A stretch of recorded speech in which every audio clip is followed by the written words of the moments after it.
Hey guys, welcome to the Liberal Hive Mind, a channel solely focused on exposing the abundant hypocrisy of the left. These people should be in charge of nothing, and of course I'm speaking about these radical far-left ideologues, otherwise known as the Squad or the Progressive Caucus within the House. You know, I very often call them communist revolutionaries, and some people think that's going too far, but no, that is exactly who and what they are. They are in fact revolutionaries who are just not living in the real world. They're living in a fantasy land where problems can just go away with the snap of a finger. And just like the communists of old, they create this dichotomy as if it's good versus evil, them versus the rich elite and the rich corporations. It's a tactic of demonization where they sell this idea that rich people and rich elites and of course the corporations must be stopped. But really, in the end, it's all propaganda meant to manipulate you. And the clear truth of the matter is that these communist revolutionary types, these progressive leftists, don't have a single solution to a single problem. They're nothing but grifters. And this clip of Rashida Tlaib from a congressional hearing proves exactly what I'm talking about. A bunch of clueless individuals playing politics, and honestly, to even go beyond that, acting like total Karens, pretending and LARPing to be activists on the House floor instead of practicing just a little bit of common sense. Let me show you guys exactly what's going on as Rashida Tlaib suffers a meltdown when banking executives and oil executives don't agree to her demand of shutting down the oil industry, this absolute lunatic. Let me show you guys exactly what's going on here. We've got some stuff to get into, so let's roll the tape. Alright folks, so the intro pretty much gives you the context. Let's take a look at leftist queen Rashida Tlaib taking it to the major banking institutions. Yas, queen. You have all committed, as you all know, to transition the emissions from lending and investment activities to align with pathways to net zero in 2050. Do you know what the International Energy Agency has said is required to meet our global 2050 net zero targets of limiting global temperature rise to 2.7 degrees Fahrenheit or 1.5 degrees Celsius? So no new fossil fuel production starting today. That's like zero. So I would like to ask all of you and go down the list, because again, you all have agreed to doing this. Please answer with a simple yes or no. Does your bank have a policy against funding new oil and gas products? Mr. Diamond. Absolutely not, and that would be the road to hell for America. Yeah, that's fine. That's fine. Sir, you know what? Everybody that got relief from student loans has a bank account with your bank should probably take out their account and close their account. The fact that you're not even there to help relieve many of the folks that are in debt, extreme debt because of student loan debt, and you're out there criticizing it. Ms. Frazier, how about you? We will continue to invest in and support clients who are investing in fossil fuels and in helping them transition to cleaner energies. And Mr. Monahan?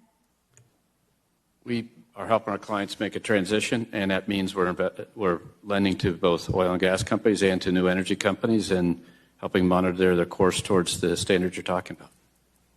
Yeah, Mr. Sharp? Excuse me, the same thing as Mr. Moynihan said.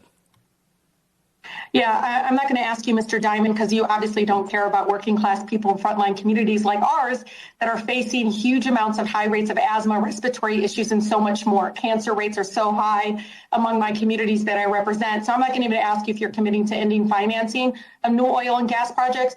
But Ms. Frazier, Mr. Monahan, Mr. Shea, we are living through a climate crisis today.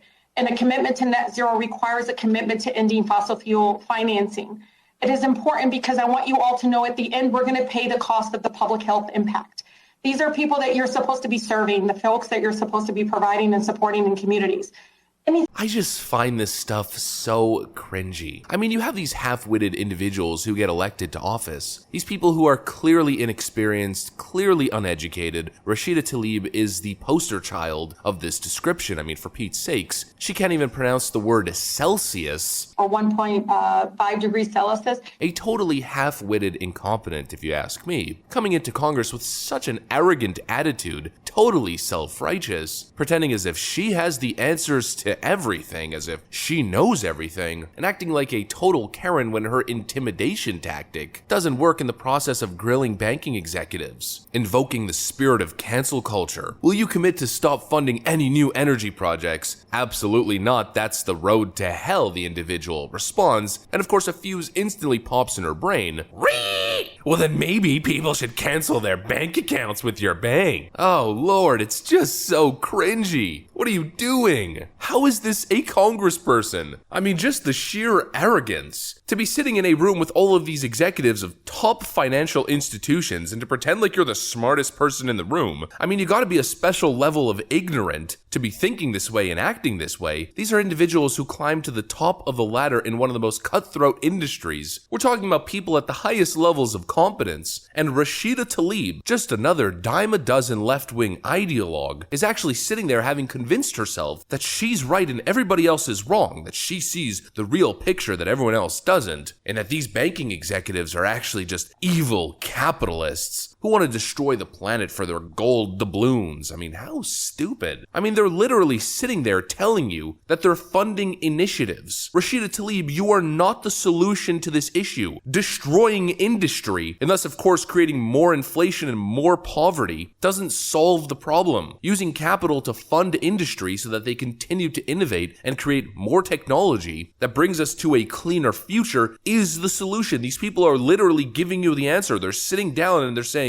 look, we're funding all kinds of different projects. We're funding energy companies and their new initiatives to reduce carbon emissions. And you're sitting there telling them, no, it's not enough and that their bank should be boycotted. And the only answer is your draconian solution of cutting off energy funding as a whole. How does that make any sense at all? How are you supposed to fund innovation and new technologies by destroying the energy sector, which isn't just a massive portion, a massive chunk of the world economy, but it's also the engine that allows everything else to run? Here's a very simple fact. 20 years ago, emissions in the United States and in Europe were much higher than they were today. They continuously are going down. You know why that is? Because energy companies and new technology companies are receiving funding to do research and create innovation within the energy sector that's making it more clean. Therefore, we have a whole lot less emissions than places like China. In other words, the United States and other Western nations are carrying the load through free market capitalism, through financial institutions funding energy companies. But obviously you can't see that if you have this reductive view of billionaires bad and corporations bad, everybody but me is evil and is just trying to make a quick buck. And this brings me right back to the point that I'm always trying to make, and I think the point that I said in the intro. These leftoids don't know how to solve problems. They only know how to create them. I mean, we've seen Joe Biden's energy initiatives, his cancellation of the Keystone XL pipeline, and his refusal to sign off on new drilling permits on federal land. We've seen the effects that it's had on the economy, on inflation, on the middle class, on the lower class, and now you're essentially arguing that we need more of that. It's completely and utterly insane, and it's the same thing that we see across the board from all of these leftist bozo leaders. Justin Trudeau, and I believe it's the Liberal government within the Netherlands, if I'm not mistaken. You guys can correct me if I'm wrong in the comment section, but there's a European nation and of course Canada that are now imposing strict regulations on the use of fertilizers because environment or something, and they're pretending as if this is a massive win for the world and for the environment, but it's completely stupid because first of all, we have supply chain issues and food shortages due to global instability, and without the use of fertilizers, modern countries can't even feed their own people. Not to mention it doesn't solve the problem because all it's going to do is create a gap in the market which then other countries are going to fill, but of course most of these other countries that are doing farming don't have the same regulations and ethical practices and are actually going to pollute a whole lot more using chemical fertilizers. Within the Western world, fertilizer use has become a very highly regulated, complex science that actually doesn't pollute that much. Through regulation and free market capitalism, ethical farming systems have been created that produce way less chemical fertilizer runoff than normal. We in the Western world are farming ethically, and now we have these ridiculous left-wing governments that are getting in the way of modern industry that's leading the world in ethical farming and ethical oil production, throwing a wrench in the work that we're doing here, pretending as if they're solving a problem, but all we're doing now is sending the work to other nations and many dictatorships that couldn't care less about the environment or pollution or carbon emissions. This idea that capitalism is evil and that us in the West are evil and we're the source of all of these problems is completely ridiculous. Look at all of the data when it comes to pollution and ethical business practices in general. We are leading the world. And the idea that we should have these government cronies standing in the way as we continue to innovate and make the world a better place is frankly moronic. And the people who are supporting squad members like Rashida Tlaib and AOC and people like Justin Trudeau and whatever left-wing leaders in the European Union, these individuals who continue to stand in the way of innovation and industry and continue to screw everything up with their ridiculous ideologies, people who are supporting that stuff and supporting those people are just not paying attention to the very simple and obvious, right in your face facts. You are not the solution, you are the problem. You're getting in the way of the clear solution. That's what I got for you guys though. Hopefully I made a coherent point in general. If you enjoyed the video, make sure to leave a like and possibly subscribe to the channel. I'm gonna get back to work. Thanks for watching, friends, and I will see you on the next one.